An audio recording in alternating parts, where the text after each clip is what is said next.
nome é Havana Martins, eu sou brasileira, mas por 15 anos eu viajei pela América Latina, fazendo teatro, cinema, novela, televisão e algumas outras coisas assim que o mundo me proporcionava. Em 2018 eu voltei para o Brasil a passeio, né, depois de quase 5 anos que eu não pisava no Brasil. E eu me deparei com isso tudo aqui que vocês estão vendo, que é o Recanto das Joias, que ainda não era o Recanto das Joias. E aí que começou a nossa odisseia. Nesse momento eu costumo dizer que eu acabei enlouquecendo, porque eu ainda morava fora, mas a vontade de voltar para o Brasil e de estar aqui foi muito grande. E eu comecei durante quase 1 ano e meio vir para o Brasil todos os meses para plantar tudo que vocês estão vendo, desde a grama, reformar a casa e começar a pensar numa conectividade e qual era o meu objetivo nesse imenso jardim, né? O jardim da vida. Foi basicamente isso. Foi assim que eu comecei a imaginar o que eu podia fazer para servir as pessoas, trazer uma renda também para minha família e ter qualidade de vida.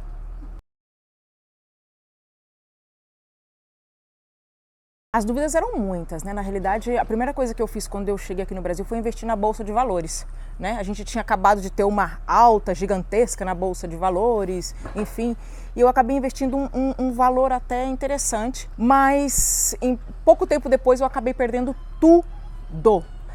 E isso me fez pensar qual era o prototipo, qual era o estilo de negócio que eu precisava ter para ir recuperando essa renda, mas também ter a qualidade de vida que eu buscava. O Recanto das Joias ele acabou nascendo com a pandemia. Uma observação mais quase que sensitiva, na realidade, entendemos que nós podíamos associar a memória afetiva associada à alimentação, os quitutes, né, que eram muito relembrados, por exemplo, com nostalgia. E eu percebi que a nossa região era muito vasta, né, porque eu mesmo consumia aqui na minha casa. Nós estamos numa região de café, seria impossível não consumir o café aqui da região. E um café bom. Os queijos, eu moro num sítio onde os meus vizinhos são outros sitiantes, que tem a vaca que produz o leite, que tem as hortaliças, que tem os ovos, que tem as frutas. Então eu acabei associando tudo isso com o Recanto das Joias e a receptividade foi fantástica, né? Nós começamos com uma mesinha, que era a mesa que eu tinha para o meu café da manhã, que é ao ar livre, e isso começou a crescer e eu entendi a necessidade de melhorar o serviço, de contratar pessoas, de explorar a economia criativa e gerar, né, na nossa micro-região, valorizando vários setores. Na realidade, esses vizinhos eles não comercializavam nada do que eles produziam.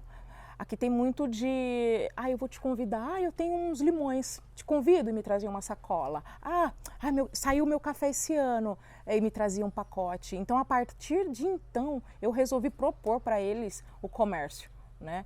Absorver aqui no Recanto das Joias e tem dado certo. É lógico que agora com a alta na pandemia nós reduzimos bastante o nosso atendimento, nós estamos só com 20% de uma capacidade de 50 pessoas por período, é isso que nós podemos receber. Hoje a gente tem atendido 12 pessoas, 4 mesas, então até essa produtividade que chegou no ápice em outubro do ano passado, agora deu uma caída, mas propositalmente, né, por uma questão de prevenção. Mas sim, nós temos o fornecedor de iogurtes naturais, de queijos frescos, de queijos mais curados. Nós temos um queijo aqui na região que ele se baseia no canastra de Minas, um provolone especial, bolos artesanais, pães, enfim, é uma infinidade, desde as geleias. E isso a gente tem acabado gerando receita entre nós. A ideia do Recanto das Joias era simplesmente oferecer um café da manhã ou um chá da tarde E depois os subprodutos foram sendo agregados. Por exemplo, o happy hour. No happy hour nós oferecemos tábuas de frios, frutos secos, pães artesanais, enfim. E você tem a possibilidade de trazer o seu cooler com a sua bebidinha ou você consumir a nossa, né? E depois disso, outro subproduto foi agregado, as microcerimônias. Nós também entendemos a necessidade das microcelebrações. Então, a gente fez um primeiro casamento com 15 pessoas, por exemplo. Né? Mas nós já tivemos um casamento com 50 pessoas, com 10, e aí a gente cuida de toda a parte de cerimônia e de recepção. Né? Um outro subproduto que foi lançado recentemente foi a exposição de arte, a absorção dos músicos, né, na nossa região também. E assim por diante, nós vamos agregando subprodutos no conceito do Recanto das Joias, que é o rústico, o artesanal, o caseiro, e com possibilidades de crescimento para logo mais aí, mas daqui a pouco eu conto. Na realidade, eu recebo pessoas variadas, de todas as idades, assim, de uma macro região gigantesca. Eu digo Pompeia, Marília, Tupã, Assis, Lins, Bauru, Ourinhos. As pessoas são muito diferentes, mas quando elas chegam aqui, eu observo que todas vêm pelo mesmo objetivo. Pessoas de classes diferentes, de credos, de opção sexual, famílias inteiras, terceira idades, gestantes, casais homoafetivos, todos chegam aqui no Recanto das Joias com o mesmo objetivo: respirar um ar puro, contemplar o simples, a natureza ao redor, e isso acaba ligando essas pessoas. Né? Por mais que haja um certo distanciamento aqui no Recanto das Joias, as pessoas vão sentindo a liberdade de chegarem com máscara e tirar essa máscara no seu microespaço, por exemplo. Né? É lógico que essas pessoas voltam a utilizar a máscara quando elas vão se servir, né? No nosso buffet, por exemplo. Mas o mais interessante é essa conexão que o Recanto das Joias traz com essas pessoas. Os mais jovens realmente trazem as suas famílias, os pais, os avós, até bisavós. Nós já recebemos pessoas com 98 anos aqui que vieram celebrar o aniversário. E o mais engraçado é que foi bem na época de inverno, e essa senhora, eu estava muito preocupada em recebê-la, porque para mim ela era muito frágil, né? Imagina uma senhora de 98 anos. E aí ela me ligou e disse: Havana, eu quero celebrar o meu aniversário no período da manhã com espumante. Eu achei interessante, mas eu fiquei muito preocupada e reservei aquele espaço sem ela saber, só para ela e para os filhos, que também já eram da terceira idade, né?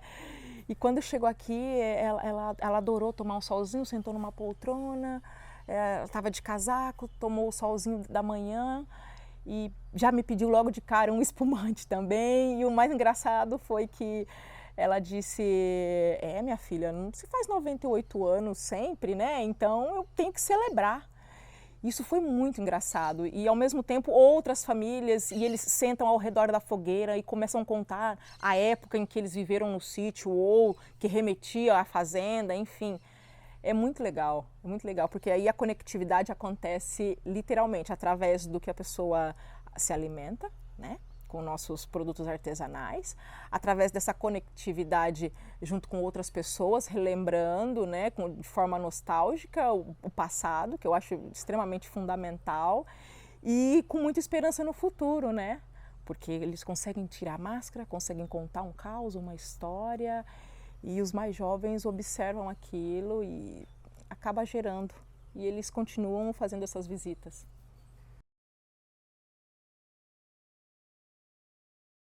Eu acabo tendo uma certa voz aqui na minha região, né? Porque eu, como sociedade civil, eu sei muito bem quais são os meus deveres e os meus direitos, Bruno. Antes mesmo de transformar minha casa no Recanto das Joias. Isso, a nossa visibilidade acabou gerando força, né, junto com o executivo e com o legislativo aqui da nossa micro-região, que é Veracruz. E sim, a gente tem falado muito sobre coleta seletiva, a gente tem falado muito de economia criativa, de gerar renda, a gente tem falado muito de formalizar, de conselhos de turismo, conselhos de cultura, de formatação e de estruturação das propriedades ao redor, para uma coletividade mais efetiva, né? Uma coletividade mais formalizada, né? E tem dado certo, tem dado certo. As pessoas têm me ouvido, não só por ser a Havana, mas por causa da força que o Recanto das Joias tem trazido. Nós, em 8 meses de funcionamento, praticamente, de existência, nós criamos uma rede social, que é o Instagram, e hoje nós já temos quase 7.000 seguidores. Isso é uma média de quase 1.000 seguidores mensal, né? E eu acho isso muito interessante. Na minha rede pessoal, que é o Facebook, que eu acabo usando os meus amigos, nós já temos 5.000 seguidores, assim, e que isso em 8 meses, né? Assim, gerando... Eu tinha 700 pessoas, nas minhas redes sociais era para os meus amigos, né? E acabou gerando uma certa força e uma certa visibilidade, sim. Hoje o Recanto das Joias ele é enxergado pelo Estado, nós existimos para o Estado, nós existimos para o município e nós existimos para a sociedade civil. E eu vou saber o momento certo de usar ao favor da comunidade, sim, pode ter certeza. Eu, meu companheiro, os meus 2 filhos, o Alejandro e o Miguel, e depois nós fomos agregando pessoas conforme a necessidade. Hoje nós temos 10 colaboradores diretos e indiretamente. E sim, outro dia nós levamos 2 das nossas colaboradoras, as que servem necessariamente para fazer uma capacitação numa adega conhecida, porque elas viam eu falando de vinhos, eles sabem que eu gosto muito e que eu sirvo vinhos. E eu achei interessante expor para elas, né, de forma mais generalizada, esse mundo. E elas adoraram, assim, foi uma experiência bacana. Inclusive, daí saiu uma parceria junto com nessa mesma adega. Então, a gente sempre pensando no micro e expandindo para o macro, sempre. Tudo tem um motivo. E tem dado certo, viu, Bruno? Tem gerado. A gente, além de gerar renda, a gente educa. A nossa microrregião nunca tinha recebido um lugar, por mais que seja um lugar rústico, um lugar caseiro, a gente serve com qualidade. E isso, as minhas andanças pelo mundo me fez ser crítica da boa mesa, né? E eu faço questão de manter um padrão, manter uma qualidade e de ter detalhes na hora de servir, assim. E as minhas meninas, os meus colaboradores de forma geral, eles têm absorvido isso e aí acaba gerando um pouco mais de cultura, educação e até um pouco de refinação, talvez. Escolher esse lugar, na realidade esse lugar me escolheu, né? Essa vista, esse vale que me escolheu. E eu não tinha pretensões nenhuma de voltar para o Brasil naquele momento, principalmente na conjuntura que a gente vive hoje, né? Mas sim, e conforme as minhas andanças eu fui adquirindo algumas coisas. Eu tinha muita saudade, Bruno, na realidade, quando eu vivia fora, de coisas que eu conhecia e de coisas que eu não conhecia. E nesse meio tempo, de 2018 para cá, eu fui redescobrindo a minha casa, redescobrindo o Brasil. Eu viajei de norte a sul do Brasil, assim, vários estados mesmo. Eu adentrei nos interiores e isso me gerou mais amor, mais conteúdo. Eu tenho muitos elementos aqui no Recanto das Joias que são de várias regiões, desde o Rio Grande do Sul ao Ceará, por exemplo, a Minas Gerais, ao estado de São Paulo, e eu faço questão, mas questão de verdade, de valorizar a economia, né? Aqui, por mais que muita coisa hoje em dia é chinesa, aqui no Recanto das Joias eu acho que quase nada assim provém de fora, e sim de artesãos, de microprodutores, de caseiros mesmo. Então eu faço essa questão assim, e tem dado certo. É imprevisível, mas não me dá medo. Eu não sei porquê. Não sei se isso é um pouco de loucura ou um pouco de racionalidade, mas eu não tenho medo. Eu enxergo o Brasil, eu enxergo a região com tanta potencialidade que eu não me limito. Mas eu vejo pessoas e eu consigo, talvez de uma forma sensitiva, de novo eu volto a dizer, a entender quais são as necessidades a princípio, quais são as necessidades momentâneas. E as necessidades hoje faz com que o Recanto das Joias expanda. Em que sentido? Nós fizemos a parceria com uma fazenda muito antiga aqui na nossa microrregião de Veracruz. Ela está localizada a 10, quase 12 quilômetros daqui do meu sítio.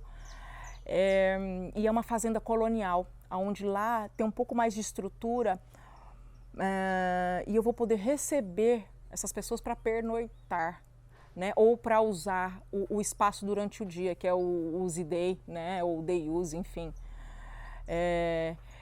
Mas nós não vamos deixar o nosso conceito para trás. O conceito eu abro as portas da minha casa para recebê-los para uma experiência diferente da sua rotina, do seu cotidiano. O Recanto é isso, num formato rústico e caseiro. Agora o Recanto vai para um outro patamar, num formato mais colonial, mas que não vai deixar de ter essa mesma essência do íntimo, né? De receber você de forma mais intimista. Em junho, nós vamos passar para o Recanto das Joias Hotel Boutique, é assim que denominamos, né? Por causa do conceito, por causa da estrutura. Lá nós vamos ter 4 habitações, 4 suítes, e nós vamos ceder assim para pernoite. O processo agora vai ser bem rápido, né? Porque eu já comecei a lançar nas redes aí a nossa mudança e a gente já tem recebido pré-reservas, inclusive, antes mesmo de eu mostrar a estrutura. Tal qual a confiança que as pessoas têm em mim e no que é o Recanto das Joias, no que ele representa, né, Bruno? Mas enquanto isso nós vamos continuar aqui até fim de maio, servindo os cafés da manhã, o chá da tarde, recebendo as pessoas para o happy hour à beira da fogueira, para observar as estrelas e fazendo as micro cerimônias, as micro realizações, assim. E vamos que vamos.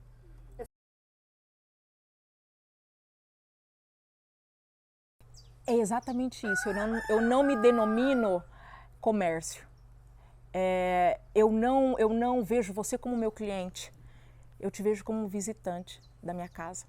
Isso eu deixo bem claro para essas pessoas. É lógico, na minha casa tem regras.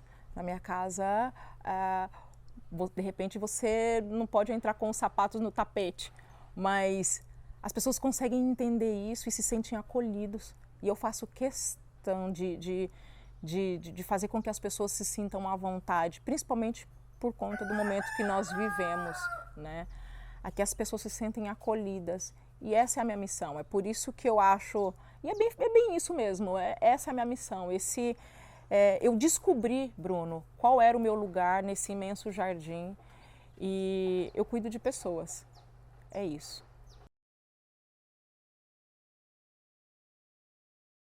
Eu trabalhei como atriz por quase 13 anos, né? A minha profissão, eu nunca tinha feito nada além disso, eu nunca tinha trabalhado com outra coisa a não ser atuar, produzir, dirigir, enfim. A princípio não foi fácil, mas eu entendo ciclos, eu entendo que nós temos processos e eu entendi, é como a Bibi Ferreira falava, né? Às vezes as pessoas cobravam, mas Bibi Ferreira, você não vai voltar a atuar, você não tem saudade? Eu tenho saudade, mas eu tenho que ter tesão, eu tenho que ter vontade. Essa vontade ela tem que ser externada, né? E esse processo de atuar tanto nos filmes, quanto nas novelas latino-americanas e no teatro, foi um ciclo. E eu me sinto bem, assim. Podia ter seguido, podia ter estado mais no circuito, podia, porque eu estava num patamar para isso, né? Me cogitaram para atuar com Antônio Bandeiras, gente. Mas eu já estava no processo de loucura vindo para o Brasil e eu falei, poxa, vai atrapalhar eu terminar de plantar a grama, olha que loucura. E aí eu não fui, né? Ser indicada em 2016 num filme de Pablo Larraín para o Oscar foi fantástico, assim, tanto para o meu currículo quanto para o meu lado emocional, né? Enfim, mas passou, é isso, Bruno. Passou e agora eu vejo outras possibilidades, assim, sem menosprezar tudo que eu vivi, assim, e agregando, né? Você vê essa questão do... Na realidade, isso já está no planejamento, né? O Recanto das Joias, ele tem a possibilidade, como eu disse, com os subprodutos, de agregar. Né? Nós já agregamos música, por exemplo, uma música ao vivo, mais intimista. Agora a exposição de arte já está encaminhando para isso. Ao ar livre, nós vamos ter algumas instalações de artes visuais, de poesia. Até a arte, por exemplo, do respirar, do yoga. Nós já temos no período da manhã, dos domingos, o yoga antes do café da manhã. Alguns artesãos também vão expor a sua mercadoria de forma bem íntima, com possibilidades de venda, né, também. Então, o Recanto das Joias é o berço para agregar. Nós temos essa possibilidade. Primeiro pelo espaço físico, ao ar livre, um lugar intimista, mas um lugar que chama, que dá vontade de estar. Não é como um restaurante onde você senta, come, levanta e vai embora. No Recanto das Joias não tem como uma outra família, um outro grupo sentar na mesa depois que você sair. Você não vai sair, você vai ficar até o final. Né? Tanto que a nossa média de permanência no Recanto das Joias é de 3, 4 horas dessa família. Então essa família tende a consumir outros produtos. Né? É agregado e vai dar certo.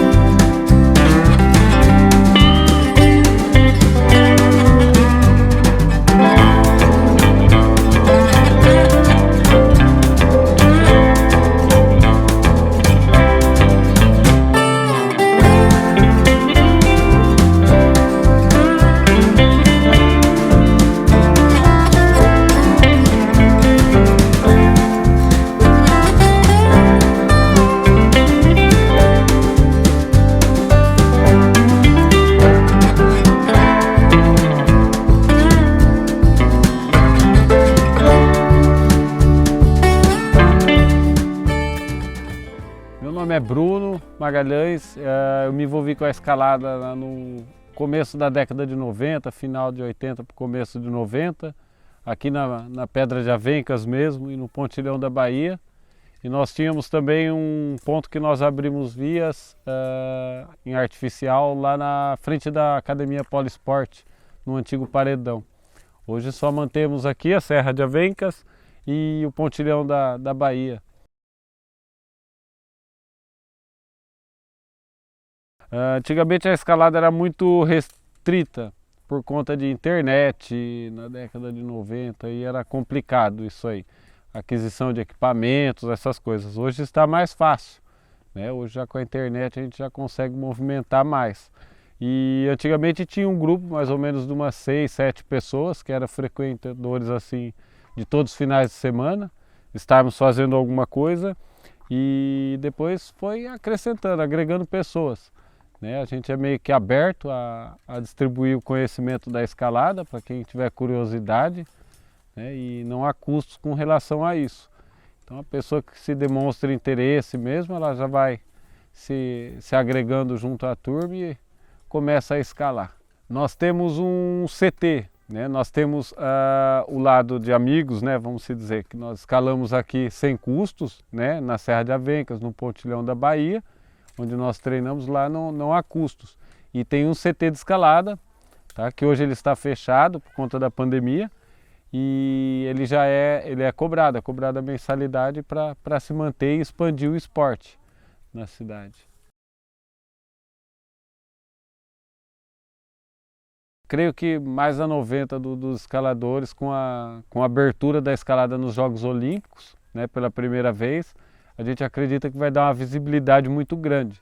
Até então é difícil você ter contato com o esporte, né? Então você vai falar, eu vou escalar, né? Mas aonde eu vou escalar? Então a pessoa já vai se deparar, acredita que vai ser uma montanha, não um paredão. Então a pessoa não sabe aonde ela ir buscar, né? Com as Olimpíadas acredito sim que vai ter um boom maior e pessoas irão começar a procurar sim o esporte, né?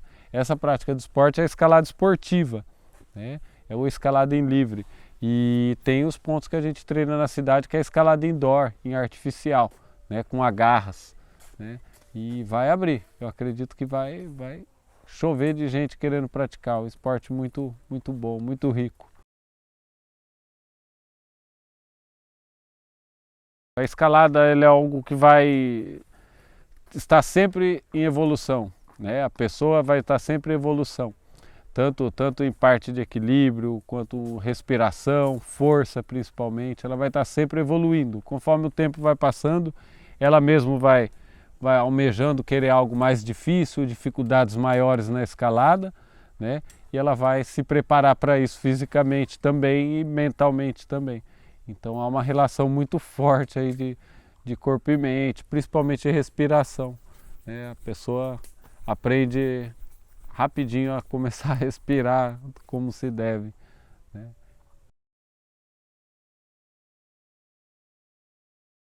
Olha, se eu te disser que Marília tem riquezas para todos os lados. Basta você estar no centro da cidade e olhar para os lados do vale, você vai se deparar com coisas maravilhosas, né? Nós temos o privilégio de ver de outro ângulo, né? Ou fazendo um rapel, ou escalando, ou vasculhando locais para a prática de esporte, né? E a gente se depara com um descaso muito grande, né? Então Marília tem o esgoto tratado dela até a ponta do vale, depois ela corre a céu aberto. Então, direto e frequentemente, infelizmente, nos deparamos sim com esgoto. E isso é para quase todos os lados da cidade, não é só um ponto, não. Isso é uma realidade que Marília precisa mudar, né? Por exemplo, um vale que a gente está com projetos de escalada é o Vale da Avenida Vispressa, que fica pouco, não deve dar 2 quilômetros da prefeitura, né? Ali são 4 cachoeiras, as 4 cachoeiras são contaminadas com esgoto, né? Óbvio que se tirar o esgoto vai diminuir a queda d'água, mas graças a Deus, antes ter um copo d'água para beber do que não ter nenhum, né? Então Marília é rica em nascentes, para onde a gente vai a gente vive encontrando. Os escaladores fazem mutirões, como aqui, a gente faz a limpeza do local, não utiliza de fogo, a gente toma esses cuidados aí, né? Mas é uma realidade dura até de conversar, pois ali no centro da cidade poderia abrigar não somente escalada, né? Mas diversas modalidades esportivas, principalmente trekking, desde práticas de yoga, bike, o que a pessoa quiser fazer em meia natureza teria ali, né? Só que dificilmente o marilense não tem a visão lá de baixo, né? É complicado você chegar a esses acessos. E se tivesse apoio, com certeza, de mirantes, ser construído mirantes nas beiras desses vales, despoluir essas cachoeiras, esse espaço, consequentemente, já começariam a ser utilizados principalmente para a prática esportiva. Eu não tenho dúvidas disso. Não somente com relação à escalada, né? Mas com relação a diversas modalidades esportivas. A gente está carecendo muito ainda da cidade com relação a esporte, né? O esporte, o turismo daqui é voltado mais para empresas, não um esporte de aventura, um passeio.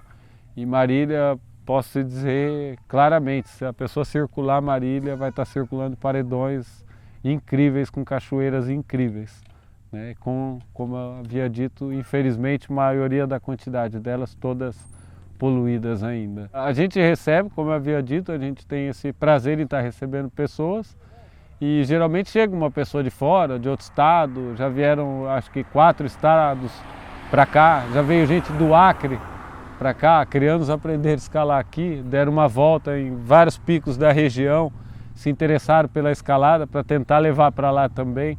Então eles não ficaram só aqui em Marília, mas todo o itinerante que nós passamos para eles,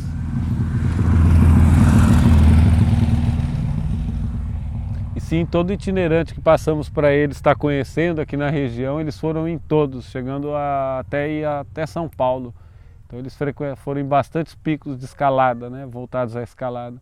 Então não movimenta somente uma coisa, né? Uma coisa vai puxando a outra. Então a gente recebe, pessoas vêm e estão levando coisas boas e trazendo coisas boas também para a gente, né? Uma troca muito grande que existe. Aqui nós temos no Pontilhão, nós fazemos mutirões de limpeza, né? Uma vez a cada ano pelo menos, a gente tá se reunindo para limpar, pintar alguma coisa que tiver degradado e vem ajuda até de fora, muitas vezes, né? Não vem ajuda de bens políticos, nada, mas outros escaladores acabam enviando alguma coisa para nos ajudar. Então caçamba, sacos de lixo, essas coisas, né? Deu até uma pizza. No final a gente faz os nossos rateios e acaba executando essas ações. A escalada ele é algo muito enriquecedor para o corpo, né? Então a pessoa ela vai ter que se adaptar. Com o tempo, ela vai ter que ter paciência, né? Ela vai ter que ter calma com relação aos limites dela. Não é um esporte que as pessoas exercem pressão sobre os iniciantes, nem sobre os mais velhos. É um esporte bem receptivo, mas ele requer que a pessoa dê atenção para o corpo dela totalmente. Um desequilíbrio seria a queda, entre aspas, não que ela vá cair no chão, mas ela não vai atingir o objetivo de subir aquela via.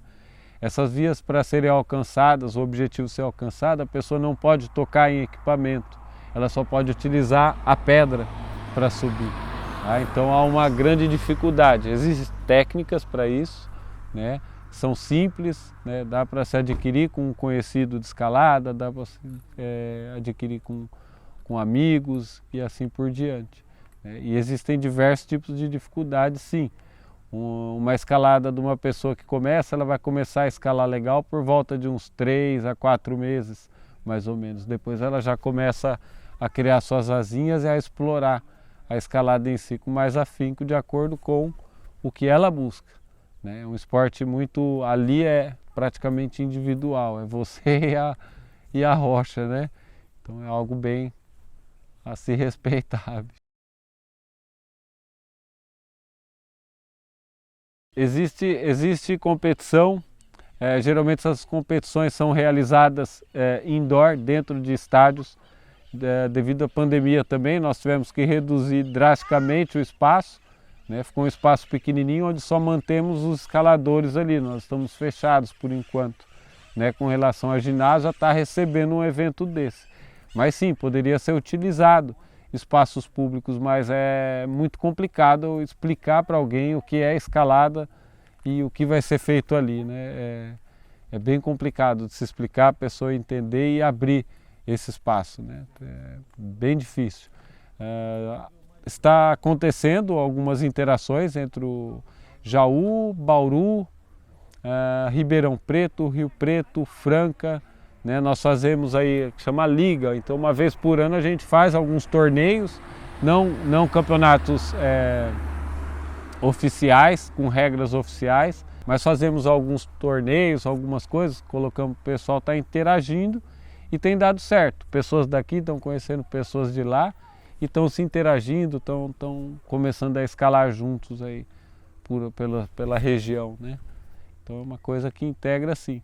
Em Marília eu acho que a gente está crescendo bastante, sim, né? A gente está há algum tempo trabalhando com relação a isso, Estamos buscando colocar ele em meio à sociedade, mostrar que a escalada existe, mas é algo a se fazer bem de formiguinha mesmo. A gente está indo praticamente no boca a boca.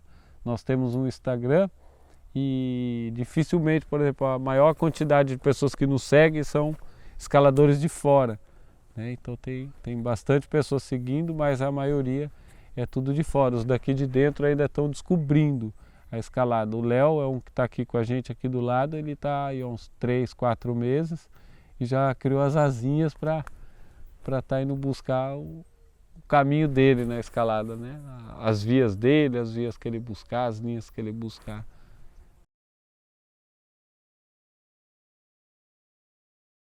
Aqui em Marília eu já me preparo há algum tempo para estar reabrindo um ginásio, só que é um ginásio maior, um ginásio grande que suportaria bastante gente escalando sim. Mas são custos muito altos e está muito difícil, estamos em tempos muito difíceis, né? Que vai acontecer, eu acredito que daqui 1 ano e meio, 2 anos, né, eu esteja reabrindo em forma de ginásio mesmo.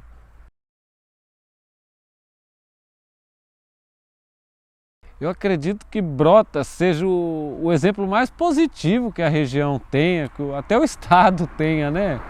Brotas, a população, lá eles enfrentavam também degradação através de esgoto. Hoje eles têm as águas mais limpas, né, daqui da região e quem sabe até do estado.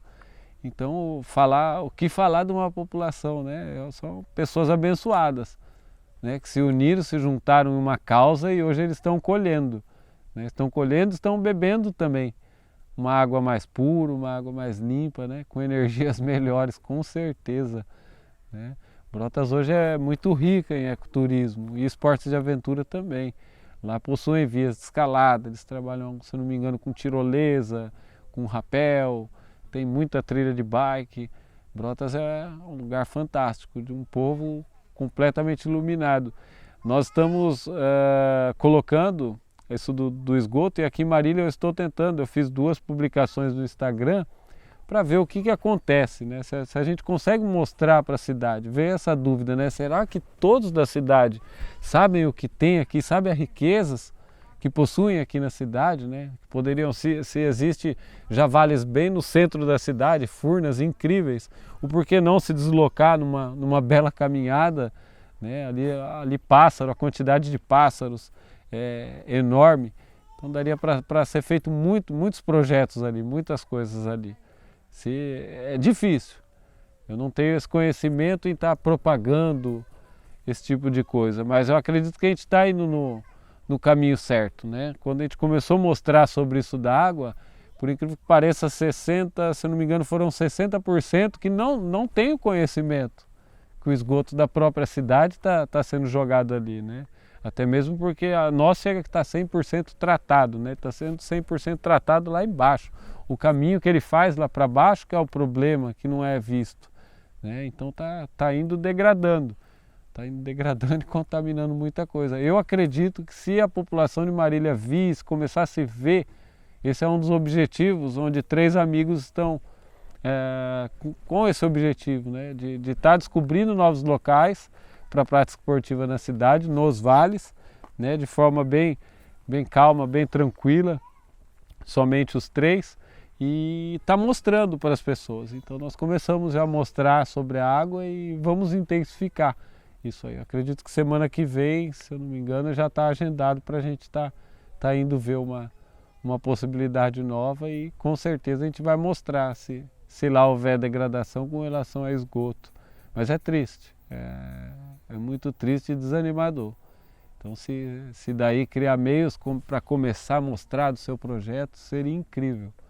Seria incrível, isso transformaria Marília, eu não tenho dúvidas. Daqui 10 anos eu espero que Marília esteja com vias para todos os lados. Eu já cheguei numa idade que eu não vou mais estar desbravando vias de alto nível, não vou estar mais buscando alto nível, e sim estou me especializando de novo em estar abrindo vias. Então eu acho que daqui 10 anos eu vou deixar um legado para a cidade brincar, né?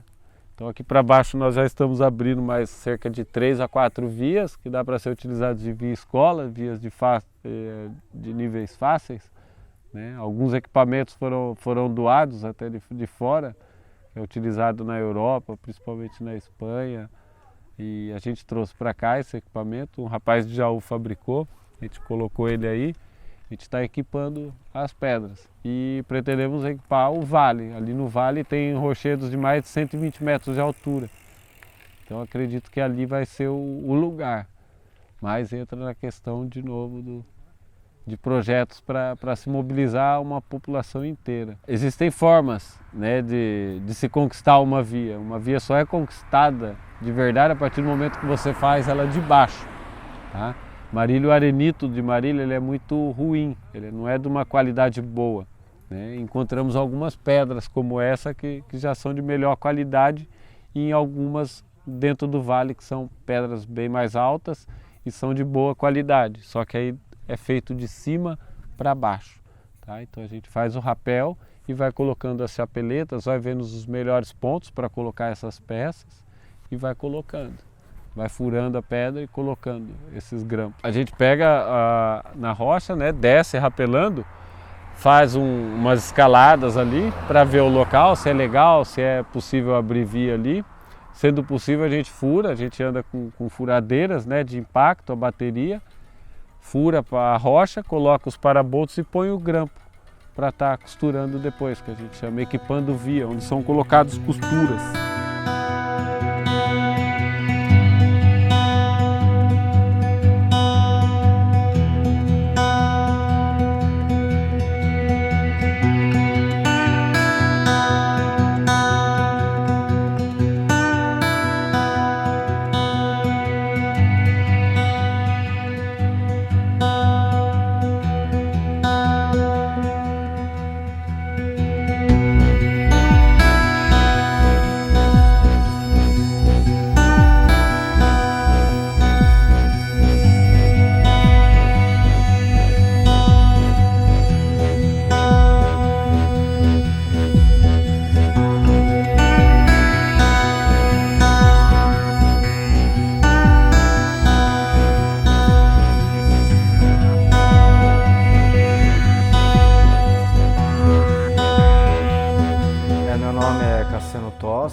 Eu sou produtor de cafés especiais. Não é a minha formação original, eu estou nesse mercado desde 2014, 15, quando eu migrei da minha área profissional, da minha formação. Eu trabalhei 20 anos na área de comunicação. Bom, a minha formação original é na área de comunicação. Eu fui sócio durante 20 anos de uma agência e estava insatisfeito com esse mercado. Mas minha família produz café desde 1972. Só que sempre produziu café commodity, café para um mercado padrão, né? Esse café é padrão para exportação e tal. A propriedade vinha dando muito prejuízo, meu pai já estava demonstrando vontade de vender e encerrar as atividades, né? Foi quando eu ainda trabalhava nessa outra área, eu comprei uma pequena área de terra do lado do meu pai. Eu morava em São Paulo, mas comprei para investimento, que eu queria lotear, enfim. Só que começou um cenário meio de crise política, econômica, uma estabilidade, né, na época, 2014, 2015.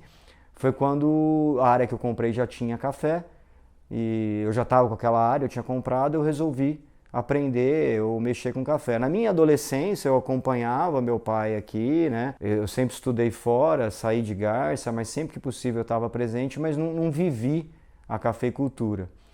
Então, depois de uma certa idade, eu resolvi, já que eu tinha comprado essa terra, fazer alguma coisa e tinha café. Eu falei, vou mexer com café. Mas eu não queria fazer como meu pai vinha fazendo há quase 40 anos.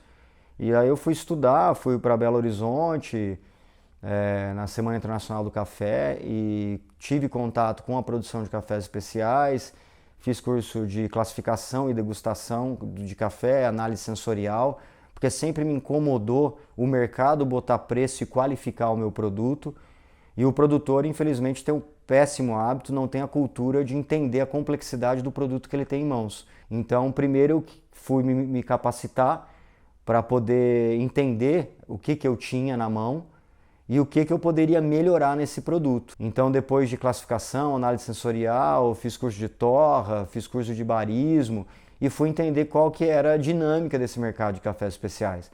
E foi quando eu percebi que existia um mercado em crescente, né?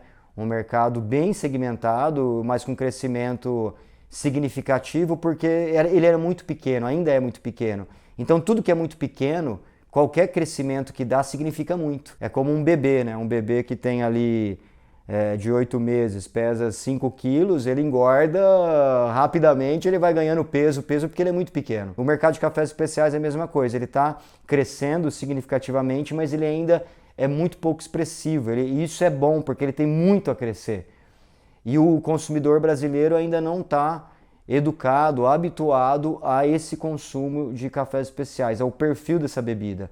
Nós aqui no mercado interno consumimos os cafés de supermercado, que são resíduos de produção para chegar no preço que chega. Então você toma muitos defeitos, impurezas que vêm nessa bebida. E essas impurezas, existe uma técnica para se camuflar isso, que é torrar demais, excessivamente. Então os cafés fortes, extra fortes, é uma maneira que a indústria encontra de pegar café de péssima qualidade, torrar, camuflar isso e colocar à disposição do consumidor. Então existe essa oportunidade de mudar hábitos, mudar consumos dentro do mercado interno. E sempre existiu um mercado externo que consome esses cafés há muito mais tempo que o mercado interno. Então, vendo essa oportunidade de negócio e a persistência em continuar na cafeicultura, que é o que a gente sempre produziu, a gente resolveu mudar processos. Mudar processos para se ter novos resultados. E isso é um pouco complexo porque a gente tem uma cultura de fazer as coisas do mesmo jeito há décadas, então foi uma grande dificuldade entender como mudar, né? E também aprender com isso, porque esse mercado de cafés especiais ele é ainda muito novo no Brasil e tem muita novidade. E o café, assim como a maior parte das culturas no agronegócio, você tem mudanças constantes. O mesmo café que eu produzi o ano retrasado, eu não consegui produzir o ano passado e provavelmente eu não consigo esse ano, mesmo adotando as mesmas técnicas. Por uma questão climática, você depende de chuva, você tem sol, você tem todas essas intempéries que vão influenciar na qualidade da bebida. Então não adianta também só o trato, a gente está à mercê do clima, né? E isso no agronegócio em geral. Bom, a região de Garça, micro-região de Garça, como hoje é reconhecida, na sua história, ela foi muito mais ampla, né? Aqui foi denominada a região da Alta Paulista, que surgiu com há mais de um século, né? Garça tem 115 anos de tradição produzindo café, há registros históricos e documentais disso. Então, aqui nós tínhamos, aqui é o início da Alta Paulista, que vai até a divisa com Mato Grosso, que é Presidente Epitácio. Toda essa região, ela foi café no passado. O café, ele que fundou as cidades, os municípios, que foram surgindo as propriedades e veio a linha férrea da Alta Paulista para transportar essa produção. Então, a cafeicultura está no DNA da nossa região. Ela que foi o fator econômico que impulsionou o nosso desenvolvimento. Garça não é diferente, mas Garça resistiu há mais tempo, acho que por ter uma altitude um pouco mais elevada, que favorece a cafeicultura, que nós somos conhecidos como a Sentinela do Planalto, por ser o ponto mais alto da Alta Paulista. Então nós estamos aqui resilientes do que outros municípios parte da nossa região. Também porque outros negócios surgiram, inicialmente a pecuária, posteriormente a cana, hoje a gente vive a onda do eucalipto. Então existem outras alternativas que em alguns momentos que são até bem mais rentáveis, mas existe a tradição da cafeicultura. Essa tradição e essa história da cafeicultura, ela tá muito embasada no mercado de commodity, o mercado de produção para o mercado externo, exportação. Então, há um certo conforto também, um comodismo para o produtor em produzir do jeito que ele produz há décadas e entregar o produto da mesma forma que ele comercializa há anos. O mercado de cafés especiais não funciona da mesma forma, a dinâmica é outra. Você não produz um café de alta qualidade para entregar para o mercado externo. Também, mas há uma maneira diferente de se comercializar isso. É claro que quando a gente fala em cafés de alta qualidade, o produtor ele tem que fazer a parte dele, ele tem que mudar processos, e são vários, para que ele consiga uma bebida num padrão que o mercado, que é muito exigente, absorva esse produto. Esse mercado, você não engana esse mercado. Esse mercado, ele é pequeno, porém ele é altamente qualificado. Então você tem entidades como a SCA, a Specialty Coffee Association, americana, que normatiza e regulamenta com pontuação a qualidade das bebidas. Você tem profissionais que são os key graders, que são capacitados e passam por exames de calibração com frequência para poder pontuar essas bebidas. Então, o que a gente entendeu naquele momento é que precisaria mudar processos e encontrar novos mercados para se produzir e vender produto com valor agregado. E há um grupo na micro-região de Garça, né, que hoje são 14 municípios, que vem trabalhando para fomentar o cultivo dessas bebidas e para que a região tenha um reconhecimento e notoriedade em cafés de alta qualidade. Nosso café já é reconhecido como uma bebida excelente, muito equilibrada, mas ainda temos que aprender com as outras regiões, Minas, região do Cerrado, região da Serra da Mantiqueira de Minas, região do Alto Caparaó. A gente tem vários exemplos de regiões que foram se superando ano a ano na qualidade do produto. Esse movimento que foi surgindo, que envolve grupos de produtores, entidades de classe, SEBRAE, Prefeitura Municipal, Poder Público, é justamente para tentar fomentar, principalmente para os pequenos que estão sendo engolidos por outras culturas, por outras culturas, para tentar ter uma rentabilidade mais justa, para que consigam uma remuneração mais adequada para suas famílias, uma vez que muitas dessas propriedades são pequenos agricultores e agriculturas familiares, né? E surgiram novas possibilidades também, que é não só vender o café verde para o mercado de cafés especiais, mas também o café torrado. Hoje na micro-região de Garça a gente pode listar aqui facilmente mais de 30 microtorrefações. Então, fazer com que o produto chegue até a xícara do consumidor, você consegue aumentar muito o seu ganho, né? Porque a parte do processamento, ela praticamente, sendo um produto de alta qualidade, praticamente vai dobrar a remuneração do produtor. Não é fácil, hoje, depois de 4 anos que a gente está conseguindo encontrar mercado para esse produto, eu no ano de 2018, 2019, eu entreguei cafés de altíssima qualidade com preço de commodity. Então, você produzir esse café não necessariamente quer te dar a garantia que você vai ter liquidez, que o mercado vai absorver e vai te remunerar justamente por aquele produto. Principalmente porque o produtor de café como uma cultura que tem uma única safra por ano, a gente fica dependendo de uma agenda muito engessada. E no meu caso, de vários produtores, a gente acaba fazendo custeio agrícola, assumindo dívidas em banco. Então, e você chega um determinado momento, você precisa honrar esses compromissos. E você acaba entregando, às vezes, um produto de alta qualidade para o mercado de commodities para poder sobreviver e pagar a conta, né? Não, imprevistos sempre ocorrem na rotina de um produtor agrícola. Por mais que a gente se organize, o produtor agrícola, as pessoas às vezes não entendem isso, mas é tudo muito caro. Hoje você pegar um custo de um trator, por exemplo, ele é mais caro do que carros de luxo. E um trator, tudo que acontece no trator é altíssimo. Hoje você quebra um carro, você entra na oficina, você vai gastar, um exemplo, R$ 500. Se você quebrou um trator, você vai gastar não vai gastar menos de 2.000 no trator. Um trator é caríssimo, uma roçadeira é cara, um tombador é caro, todos os implementos são caros. Então, às vezes o produtor ele tem uma programação onde ele vai reservar um lote de sacas de café para ele custear a adubação, para ele custear o trato da lavoura. Surge um imprevisto que quebra um trator, quebra um implemento, surge uma praga onde você tem que entrar com um tratamento químico que às vezes é caro e você não estava programado para aquilo. Então o agronegócio ele é feito de imprevistos.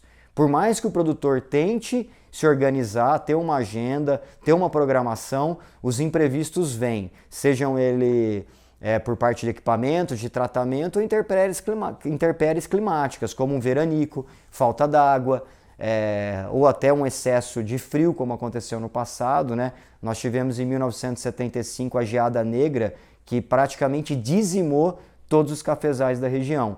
Então, produzir o agronegócio ele é um pouco improvável, não dá para você seguir à risca uma programação. E isso faz com que muitas vezes o produtor tenha que acabar entregando um estoque, uma reserva de café que era para custear investimentos ou tratamento da planta para sanar emergências, né?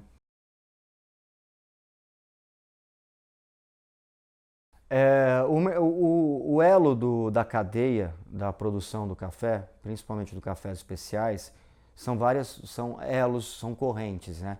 O produtor tem que fazer o papel dele. Então eu me proponho a produzir parte da minha produção de cafés de alta qualidade. Esse café ele vai passar por um processo de torra, que é outra etapa, que é o processo de industrialização desse café. Então aí você zera o setup e você começa tudo de novo. Não adianta nada eu ter um café de altíssima qualidade e ele não ser processado da maneira correta. Então eu dependo da torrefação fazer um excelente trabalho entendendo a complexidade daquela bebida, que já muda qual é a finalidade daquela torra. Não é uma torra comercial, não é uma torra de mercado, é uma torra focada em cafés especiais. Isso muda o processo. O café torrado, ele vai para a cafeteria. Eu dependo de um profissional que é essencial, que é o barista.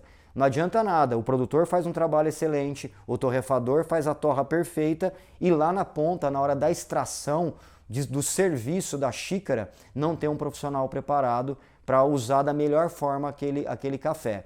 E esse profissional da ponta, da cadeia, é ele que vai educar o mercado, é ele que vai explicar para o consumidor final qual o diferencial daquele café. Muitas vezes o diferencial daquele café está atrelado à história da agricultura familiar. Então, o que a gente vê muito no mercado de cafés especiais é o que passa a fazer todo sentido, é a história de produção.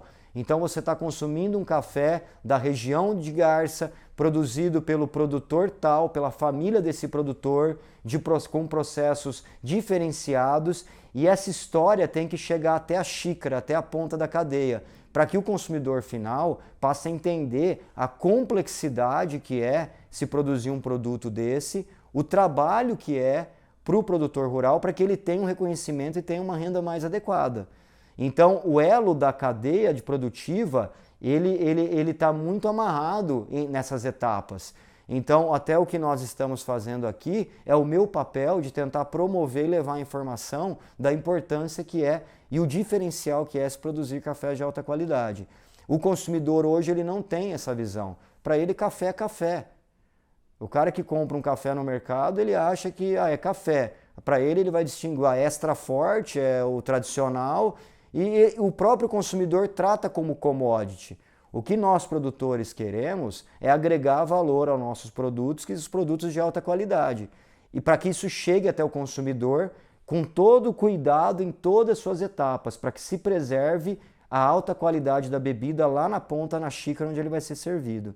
Então existe uma mudança de hábito, uma mudança cultural e principalmente de informação.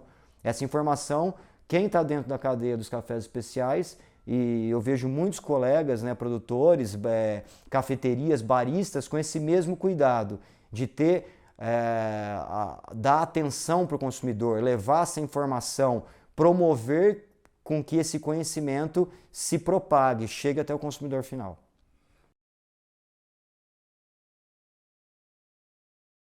A cadeia do café, ela ainda está num formato na nossa região, né, que está tentando se encontrar.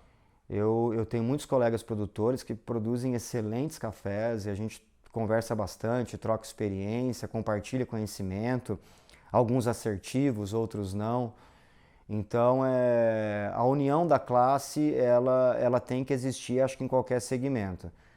A região, eu não morava aqui, eu me mudei para cá em 2018, foi quando eu acabei tendo um envolvimento político também, né, em entidades de classe, e nós passamos a organizar um grupo para tentar conseguir a indicação geográfica.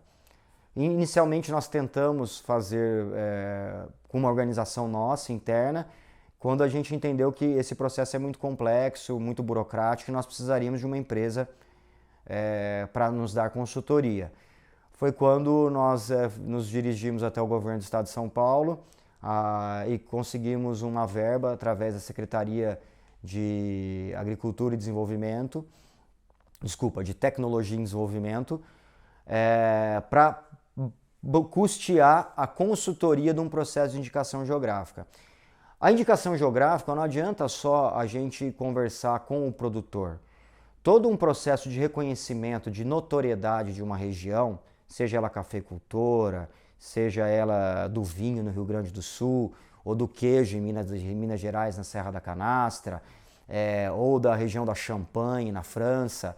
Essa notoriedade, que é uma indicação geográfica, que é um reconhecimento internacional que determinada região tem aptidão, habilidade em produzir determinado produto, ela tem que começar de dentro para fora, na minha opinião. A sociedade em si tem que abraçar essa conquista. Os moradores dessas cidades, eles têm que passar a consumir o próprio produto. Eles são multiplicadores. Eles têm que comprar esse produto, valorizar, falar para os parentes, para os amigos que vêm aqui visitar, conheça, prove, leve. Os bares, os restaurantes passarem a consumir os produtos locais, porque a gente acaba fechando um ciclo da economia onde você valoriza o local, você valoriza o produtor daqui, você valoriza o mercado local, as cafeterias locais, os restaurantes locais. Então, essa vontade de mudança, ela tem que ser de dentro para fora. Não adianta só a cadeia produtiva, porque ela reflete em tudo. Ela reflete no turismo. Então, você começa a desenhar um cenário de agroturismo para conhecer as propriedades, ver as produções. Você gera demanda para a hotelaria gera demanda, consequentemente, para o setor de serviços, setor de alimentação. Então, uma ação puxa a outra e é um andar em grupo. Então, paralelo a esse projeto de indicação geográfica, nós tivemos também um diálogo com o poder público, municipal no caso, para também desenvolver o turismo. Hoje Garça é um MIT, né? Tem o MIT, Município de Interesse Turístico, para que as coisas caminhem juntas. São processos lentos. A indicação geográfica, nós já demos entrada no NPI, mas ela é um processo que deve demorar mais 2 anos para ter reconhecimento. E o que nós fazemos nesse caminhar é levar o conhecimento, promover ações locais. Nós temos o 3º ano de um concurso de qualidade que vem sendo realizado para identificar o perfil sensorial das nossas bebidas e estimular os produtores a que melhorem a qualidade, até com um leilão no final do evento, onde há valores de arremate nas sacas bem acima do valor de mercado e tentar mostrar para o produtor que há outros caminhos, né?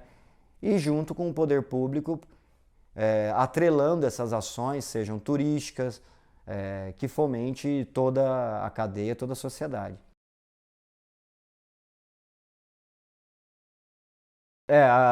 Primeiramente o produtor ele seleciona os seus lotes, são 2 modalidades, né? Que é o natural. O natural ele é o café em coco, que nós chamamos, né?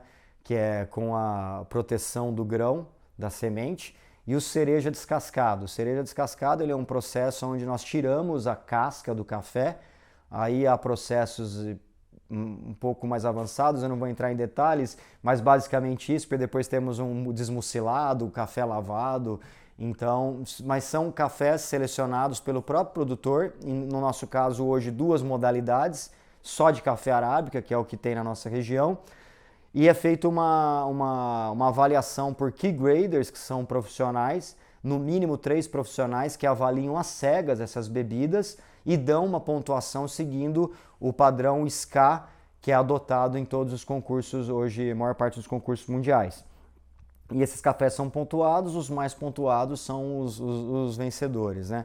Nós aqui ganhamos em 2018, que foi o primeiro concurso, nós tivemos a maior pontuação do evento, num cereja descascado.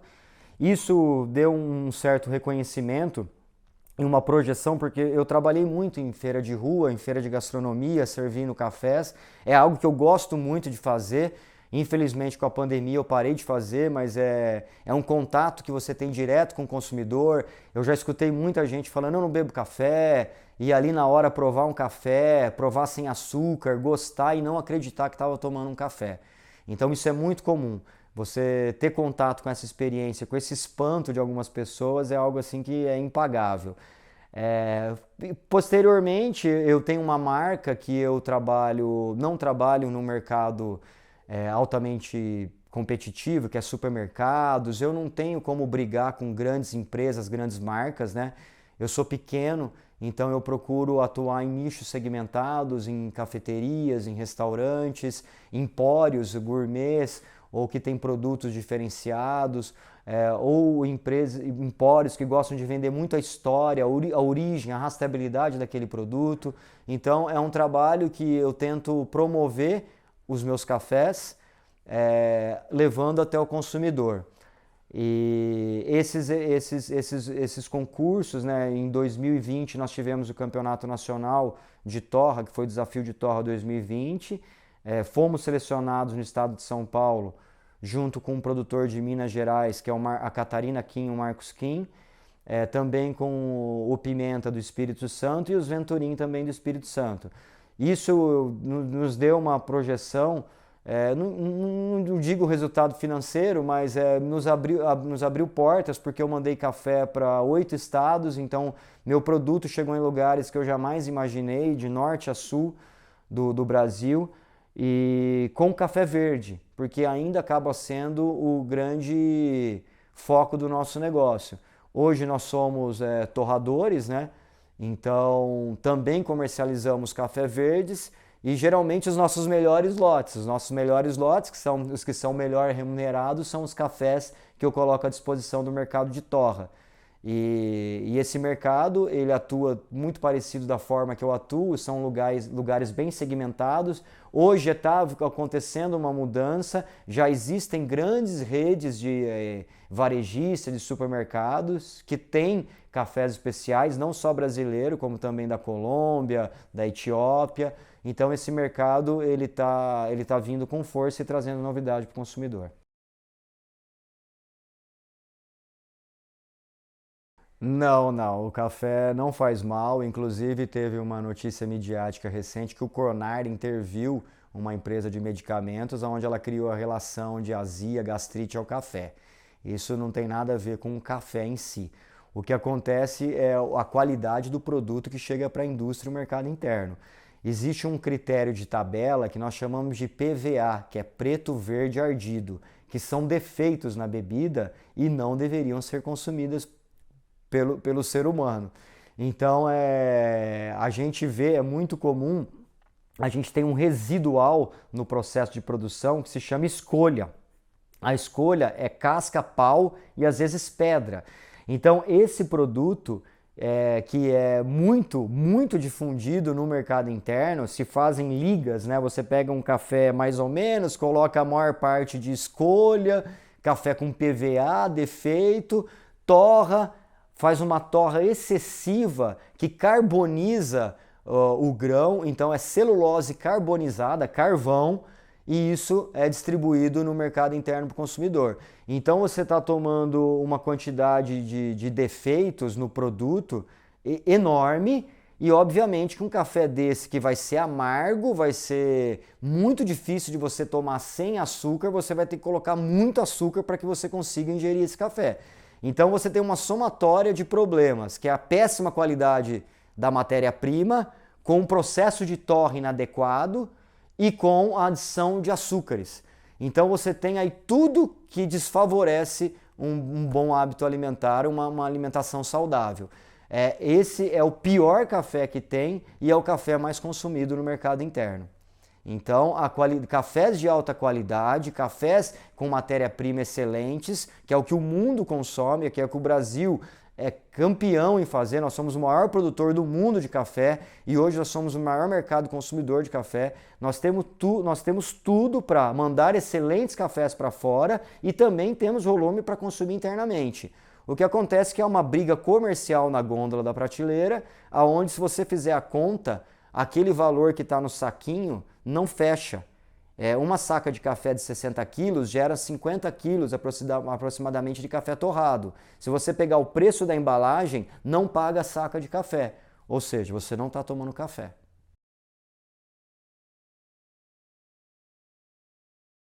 O mercado de café, como eu bem comentei agora há pouco, ele depende muito do produtor levar informação com colegas, com a cadeia que faz parte, cafeterias, torrefações, o consumidor final. É um elo muito amplo, então eu acho que cabe ao produtor levar informação, conhecimento para que ocorra uma transformação de consumo, uma mudança de hábito, uma mudança de transformação cultural. Eu tenho muita procura, né, nesses eventos que eu faço de gastronomia ou pelos próprios consumidores, clientes. Eu tenho coisas absurdas. Tem gente que me fala que quer vir trabalhar de graça na minha colheita para conhecer o processo. Eu tenho consumidores curiosos que me perguntam, poxa, eu quero conhecer como é que é produzido. E até é muito comum, eu recebo sempre as pessoas, aqui sempre está aberto a porteira para que eles venham, tenham acesso à informação, como é que é feito, o porquê que é um café especial, o que torna essa bebida especial. Então compartilhar isso é muito importante para todo mundo, para a cadeia de um modo em geral. Paralelo a isso, há também um interesse de algumas ações turísticas, né? Então, conciliada a uma estrutura de cafeteria, aonde a gente consiga receber aqui as visitas, nós vamos torrar um café, nós vamos extrair vários grãos de café em vários métodos de extração e isso faz com que a pessoa tenha uma experiência nova. Na verdade, quando eu recebo pessoas aqui, ele não vem aqui só para tomar um excelente café ou para conhecer do processo, né? Ele vem aqui, ele tem um contato com a natureza, ele tem um momento de contemplação, a gente faz um prato típico da região, uma galinhada, a gente vai colher uma pimenta, então ele vai levar para casa uma experiência que vai além do café.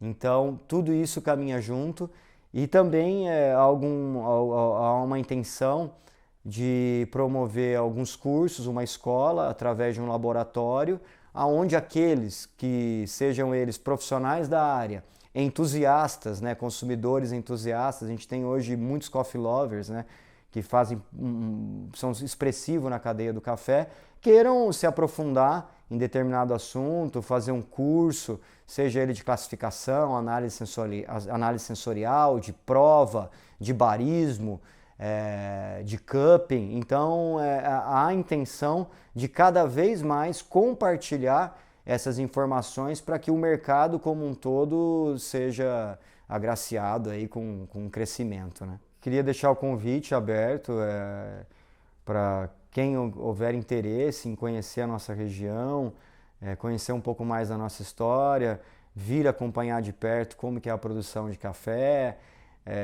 entender o quão complexo e sofrida essa cadeia, né? Aqui eu falo em nome dos meus colegas produtores, principalmente os pequenos, né? Que têm mais dificuldade para tudo, desde a compra de insumos, de matéria-prima, de mecanização, de ter estrutura para investir. Então, quem quiser conhecer a região, não só a respeito do café, mas aqui nós temos também, somos privilegiados por muitas cachoeiras, tem muitos grupos de trilheiros, de bike, jipeiro, motociclista, muito associado a esportes radicais em meio à natureza. Fica o convite para quem quiser conhecer e bater um papo, tomar um café, claro, né?